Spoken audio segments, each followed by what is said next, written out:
एक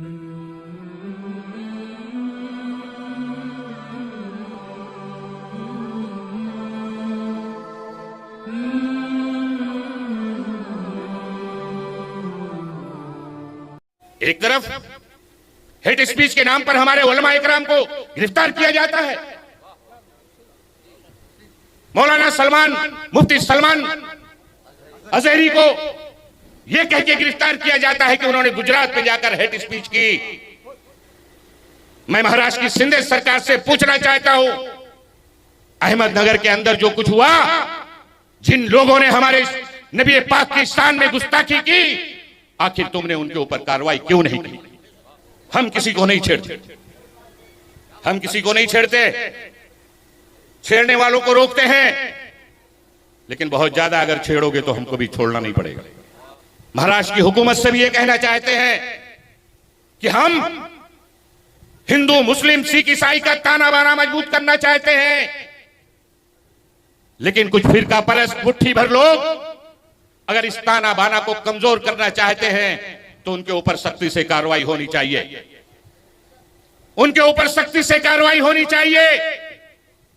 2 फुट का आदमी उठ के आके धमकी देता है, भगवा कपड़ा डालकर एक आदमी संत खड़े रह के हमारे नबी की तौहीन करता है कि महाराष्ट्र में कानून से बड़ा हो, कानून से बड़ा कोई नहीं।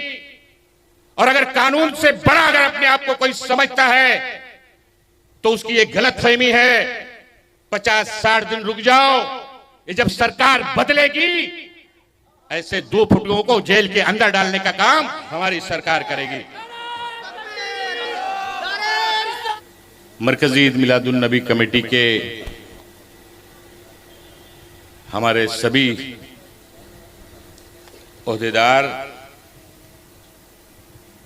सामने बैठे हुए हमारे इलाके के तमाम बुजुर्ग, नौजवान साथी, अस्सलामु अलैकुम व रहमतुल्लाहि व बरकातुहू।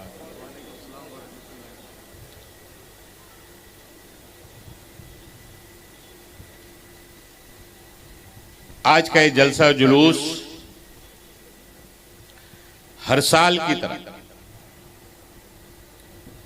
जैसे अल्ताफ साहब ने फरमाया कि मरकजी ईद मिलादुन नबी कमेटी सल्लल्लाहु अलैहि वसल्लम के ज़ेर एहतमाम निकलने वाले होने वाले जलसे और जुलूस का ये 72वां साल है।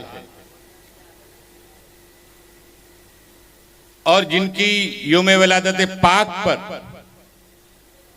हम जलसा और जुलूस मनाते हैं, उनकी दुनिया में तशरीफ आवरी का 1499 साल पूरा हो चुका है। और आइंदा साल इंशाअल्लाह ताला हम 1500 साला जश्न मनाएंगे।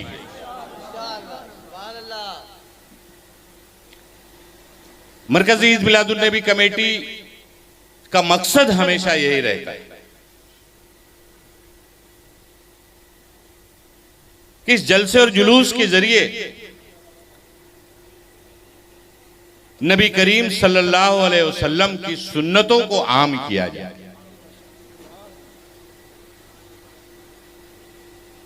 ताकि हमारे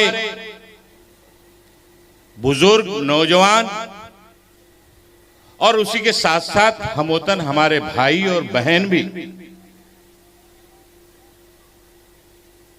नबी पाक के बारे में समझे और सोचे,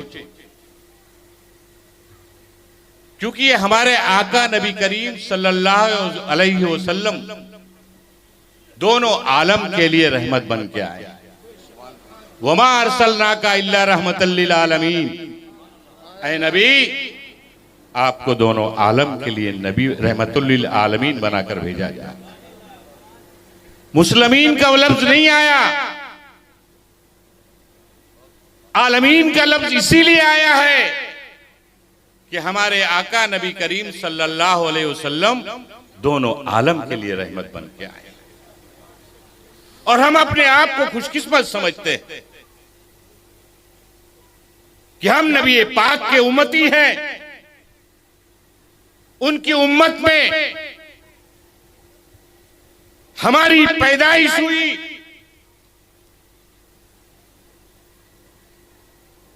और हम तो, हमारा अकीदा है कि वो कुल मुख्तार। अगर ऐसा नहीं होता तो हमारे सभी आलमे दीन, सभी सूफिया इकराम अल्लाह की बारगाह में ये दुआ नहीं करते कि ऐ अल्लाह बरोज कयामत नबी पाक की शिफाअत नसीब फरमा। इससे वाज़ेह हो जाता है कि हमारे आका नबी करीम सल्लल्लाहु अलैहि वसल्लम कुल मुख्तार, अल्लाह ने उनको सब कुछ अता किया। और नबी पाक ने पूरी दुनिया को मोहब्बत, अमन, भाईचारगी और एक बेहतर इंसान बनकर जिंदगी बसर करने का तरीका बताया। सिर्फ बताया नहीं है बल्कि उस पर अमल करके दिखाया है। टीचर पढ़ाते हैं, अमल करते या नहीं करते इस पे कोई शहादत नहीं, लेकिन हमारे आका कैसे उठना है, कैसे बैठना है, कैसे खाना है, कैसे पीना है, कैसे अपने पड़ोसियों के साथ सलूक करना है, कैसे हुब्बल वतनी में अपनी जान की कुर्बानी दे देना है, अमर और मोहब्बत और भाईचारगी और शांति का पैगाम कैसे देना है, हमारे आका ने ये सब चीज अपनी जिंदगी में, हयात तैयबा में करके दिखाया। कितनी हदीसें मिलेंगी आपको नबी पाक की। इस्लाम ऐसे ही नहीं फैला। जब आप नबी करीम सल्लल्लाहु अलैहि वसल्लम ने, हमारे उलमा इकराम फरमाया करते हैं, हदीसें बयान करते हैं, कुरान और हदीस की रोशनी में हमारी आपकी इस्लाह किया करते हैं, बताते हैं कि जब आपने अपनी नबूवत का ऐलान किया तो कितने मुसलमान थे? बहुत कम मुसलमान थे।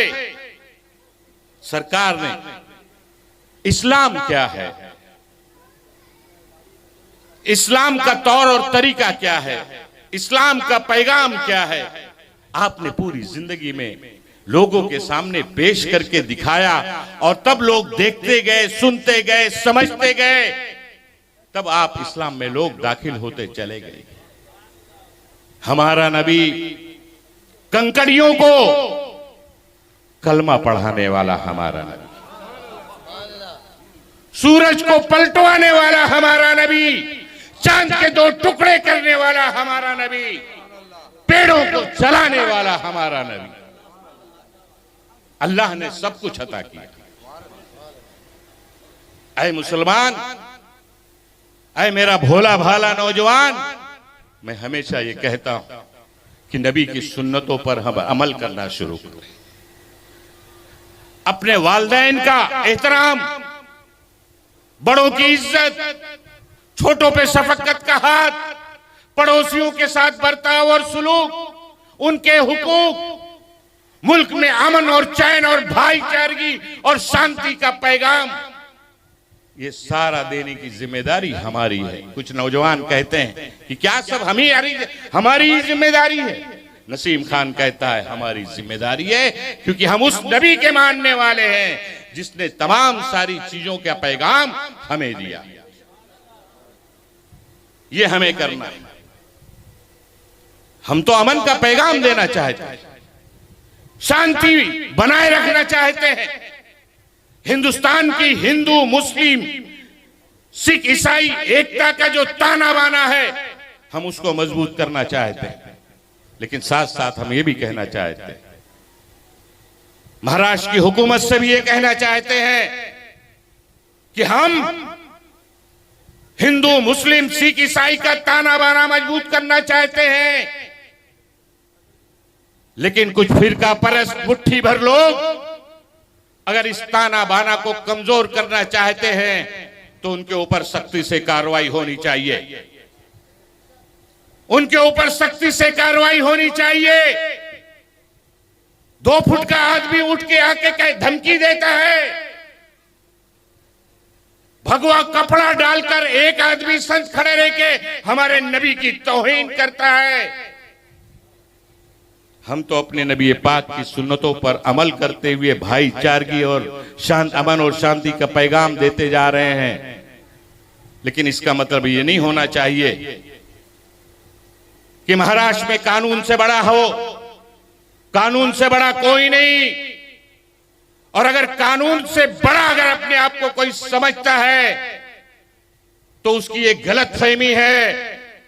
50-60 दिन रुक जाओ, ये जब सरकार बदलेगी ऐसे 2 फुटियों को जेल के अंदर डालने का काम हमारी सरकार करेगी।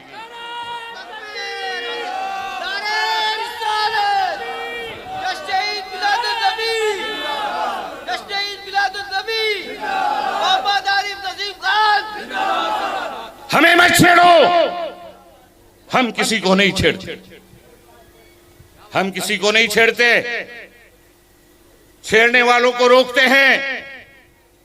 लेकिन बहुत ज्यादा अगर छेड़ोगे तो हमको भी छोड़ना नहीं पड़ेगा, हमें भी कानून का सहारा लेना पड़ेगा। कानून सबके लिए है।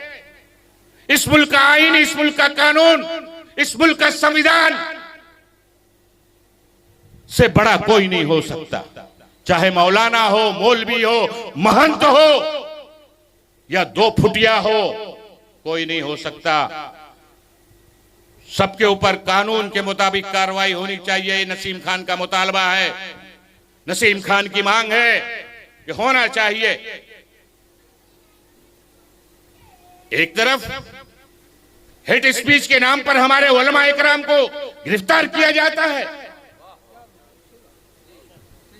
मौलाना सलमान, मुफ्ती सलमान अजहरी को यह कह के गिरफ्तार किया जाता है कि उन्होंने गुजरात में जाकर हेट स्पीच की। मैं महाराष्ट्र की शिंदे सरकार से पूछना चाहता हूं, अहमदनगर के अंदर जो कुछ हुआ, जिन लोगों ने हमारे नबी पाक की शान में गुस्ताखी की, आखिर तुमने उनके ऊपर कार्रवाई क्यों नहीं की?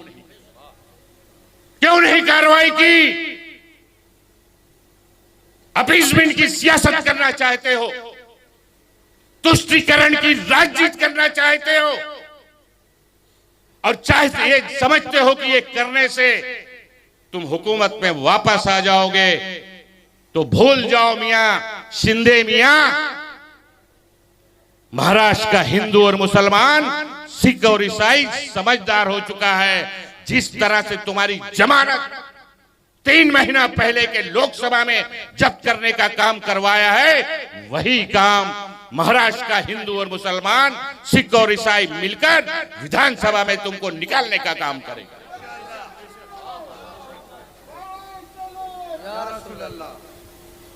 हम लोग कोशिश करते हैं कि महाराष्ट्र की संस्कृति जो, महाराष्ट्र का जो तौर और तरीका रहा, महाराष्ट्र में हिंदू, मुस्लिम, सिख, ईसाई एकता का जो गहवार आ रहा है, वो मजबूत हो। तभी तो हम लोगों ने फैसला किया कि हमारे हम वतन भाइयों का त्योहार गणेश उत्सव था, परसों था, कल विसर्जन था, ईद ए मिलाद चांद के मुताबिक 16 तारीख को था। लेकिन हमने फैसला किया कि हम दीनी तकरीबात 16 तारीख को चांद के मुताबिक करेंगे, लेकिन जलसे और जुलूस का एहतमाम हम गणेश विसर्जन के बाद करेंगे, ताकि हमारे हिंदू भाइयों का त्योहार खुशी खुशी वो मनाए और मुस्लिम भाई भी अपने ईद ए मिलाद का जुलूस खुशी खुशी निकाल सके। हमारा तो ये तौर तरीका है। एक शेर में हमेशा पढ़ता हूं कि ये उनकी सियासत है, ये वो जाने, मेरा पैगाम मोहब्बत है जहां तक पहुंचे। लेकिन उसका गलत मकसद भी नहीं निकालना चाहिए, लोगों को ध्यान रखना चाहिए। मैं ज्यादा लंबी बात नहीं करना चाहता। सीरतुन नबी पे आज हमें हजरत से सुनना है। कुछ हमारे नौजवानों के जज्बात थे जिसकी तर्जुमानी मैंने की है यहाँ पे। हमारे लोगों की जो जज्बात थे उसकी तर्जुमानी मेरा करना मेरी जिम्मेदारी है। अगर हमारे दीनी रहनुमा हमें दीन की इस्लाह करते हैं तो मैं आपका सियासी रहनुमा हूं, आपके सियासी जज्बात की तर्जुमानी करना नसीम खान की जिम्मेदारी है और वो मैं करते आया हूं, करते रहूंगा इंशाअल्लाह ताला। मैं ज्यादा वक्त नहीं लेना चाहता, बस इतना ही कहना चाहूंगा अपने सभी भाइयों से कि नबी पाक का जो पैगाम है अमन और शांति भाईचारगी का, हुब्बुल वतनी का, प्यार और मोहब्बत का पैगाम देने का, उस पैगाम को हमें आम करना है। और आज ये अहद करना है कि हम अपनी जिंदगी में हमारे अंदर जो कमियां हैं उसे हम कैसे दूर करें। नबी पाक की सीरत को हम समझने की कोशिश करें, सही सीरत को समझो। आजकल व्हाट्सएप यूनिवर्सिटी पे बहुत सारी तरह तरह की चीजें आती हैं, उसको समझने की कोशिश मत करना।